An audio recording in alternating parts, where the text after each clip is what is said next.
guys, papakita ko lang sa inyo yung halaman na ito. Ang ganda guys. Oh. Ano kaya ang tawag nito? Comment down below.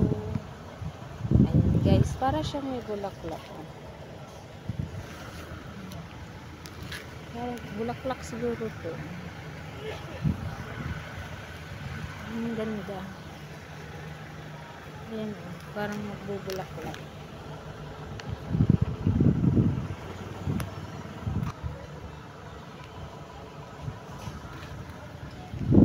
Ganda guys oh. Ayan siya guys oh.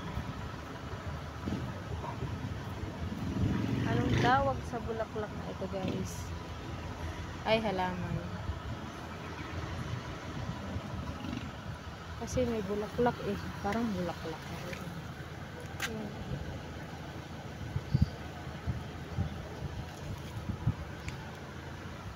Yan lamang guys for today's video. Thank you for watching. Please like and subscribe. Juliet Ignacio Team Mama Senya. Bye bye.